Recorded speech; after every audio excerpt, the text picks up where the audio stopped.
doing? Just great. You? Oh, I'm resisting the urge to say something stupid. How stupid? World class. Have a wonderful evening, Edmund. We gotta do this again. No, I mean, yes, absolutely. That's not what I mean. Look, the thing is, I don't want you to think that I make a habit of this.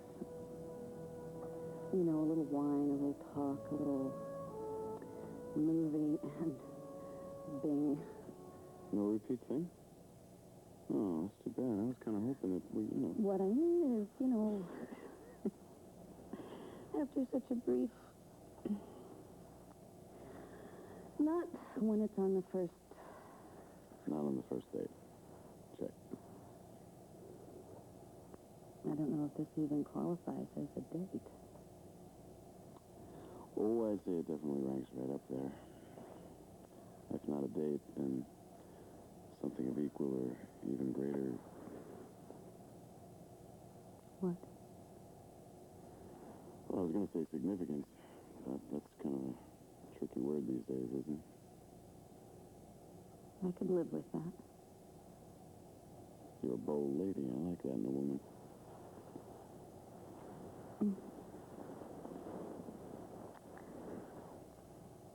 You know what time it is? It's late. I better go. Okay.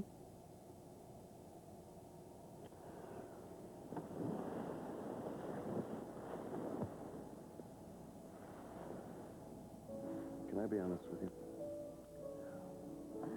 I don't know. How honest? Brutally honest? No. I don't think I'm in the mood for brutally honest.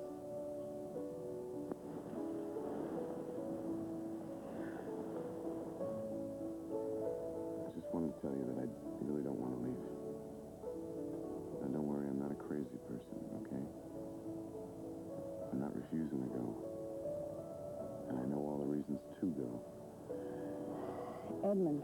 Like, what if Jamie wakes up in the middle of the night, and what if your Aunt Phoebe sees my car in the drive? Do you really want to stay? Truth? Let's just say I like the way it feels when you breathe on me. I like the smell of your hair. And I like... Just those two things alone, I could savor all night. That's very nice. But I know how awkward it is to wake up with a relative stranger, so... You said that we weren't strangers. That we've always known each other. I meant it.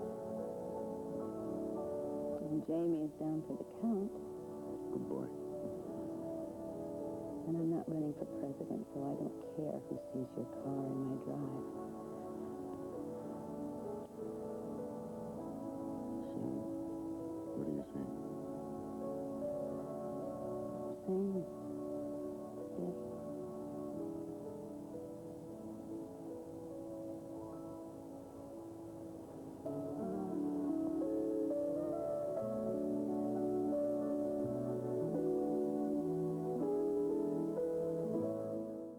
Craig, I hope you understand why I had to turn that tape over to Jack. I mean, with Brian on trial for murder... I told you, Brooke, if Dixie found out about this, it would kill her. And I was right. She is dying inside. And so am I. And Gloria almost died, too. My friend, you can keep your voice down right now. You proud of yourself? I mean, you did the morally ethical thing. What the hell do you care how many lives you've destroyed?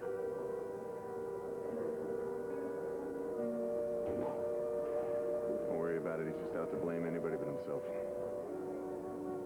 Maybe there was another way to go. No, there was no other way, okay? They are adults, and they made their choices. You made yours. And thanks to you, an innocent kid is halfway on the way to being cleared right now.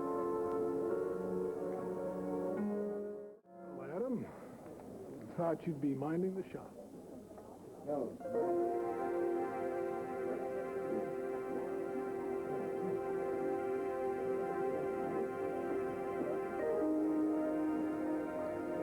Where are you going? I'm late. I'm sorry. Something I gotta do. Yes, kids, and I'll mind my own business. What? I've been thinking, it's not the same what happened to me. I'm not at all like Gloria, and Edmund, of course, wasn't like Craig Lawson. Edmund was a selfish son of a...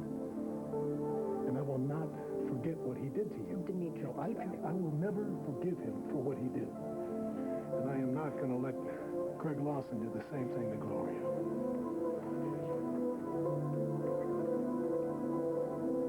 Oh, my dear, isn't it exciting? What a trial it's Oh, your Aunt Levy, you'll have to excuse me. Oh, why, are you off? Oh, wait, darling. Where is that fascinating I have a Edmund deadline, Gray? all right? I'll see you later. Surprise. I thought the trial was reconvening soon. That's right. Wouldn't your wire service frown on your leaving just as the trial is turning white hot? I had to leave. Because Dimitri Merrick showed up?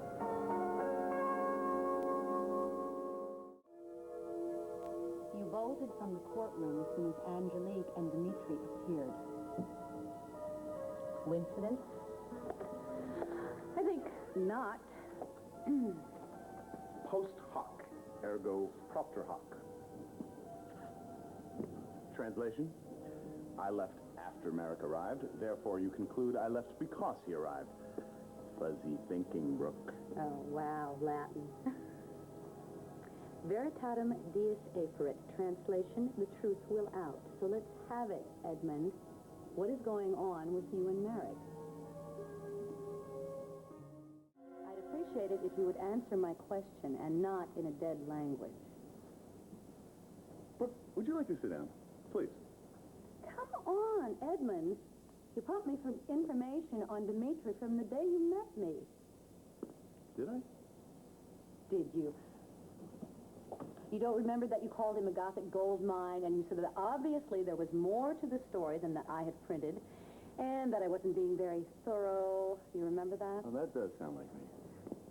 And then today, Dimitri shows up in the courtroom at the point when the testimony is the most riveting so far, and you take a powder. And this on top of the fact that you're supposedly writing a book on this case? I admit it looks peculiar.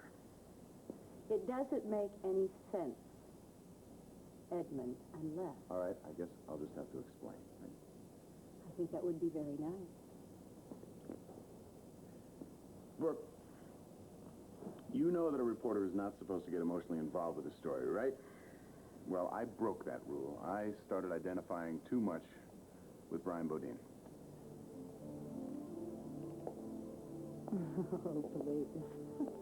What can I tell you, Brooke? I mean, it's true. You know what they're doing to that kid? He reminds me a lot of me when I was that age. It is a shame what they are putting him through. You're doing it again. What? You are avoiding the subject. You very deftly changed the topic from Merrick to Brian. The whole trial is a travesty. I think it is also, but we also agreed that things are looking up for Brian, right? Well, that was until I found out that Hamilton's gonna come back to finish the cross. Yes? Uh-huh. Word has it he's not happy with the job Galen Henderson's doing. Now, I'll tell you, Brooke, I cannot stand this guy. All right, you want to run for mayor, that's fine, but don't crucify a kid to further your cause. That's a very nice speech. I think we should have questions from the audience now. So, if you did not leave the courtroom because of Dimitri Merrick, why did you leave? Did anyone ever tell you you are relentless? That's why I'm a good reporter. A man should have a choice of weapons when he goes into battle. I'm not going to get a straight answer, am I?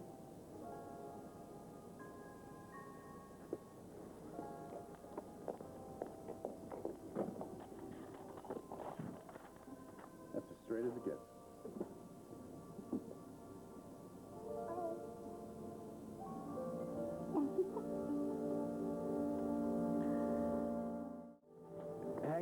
Brooke will be here any minute. Brooke English is coming here? Yeah, she called me and told me she had something she wanted to show me, and I said I might have something to show her. That's blackmail, pure and simple. No, it's not simple, and it's hardly pure. No way I'm going to let you ruin my case. No, you've been doing a pretty good job of that all by yourself. I'm sorry we took so long. Well, that's okay. Detective Berniker, Edmund Gray. USI Wire Service. Nice to meet you. Edmund is a first-rate writer. Yeah, and I'm sure you know the district attorney. My reputation. Brooke, there's no story here.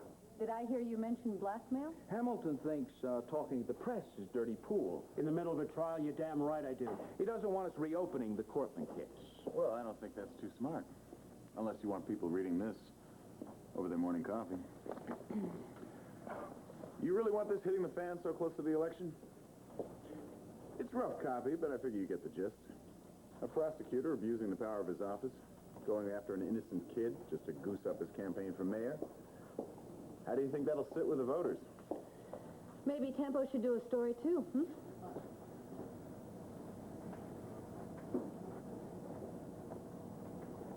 Reopen the case.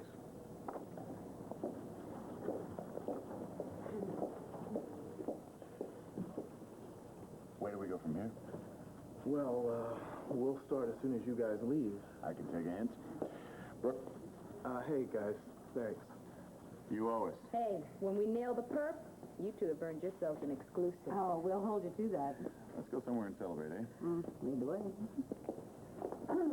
Now, what are you two standing around for, huh? We got work to do.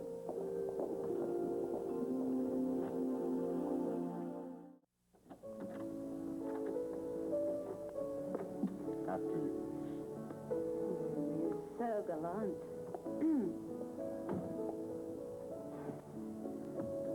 So, what's your pleasure? The best room service has to offer? I'm not really hungry right now. Maybe, later? No hurry. You know what? You were really wonderful today with Hamilton.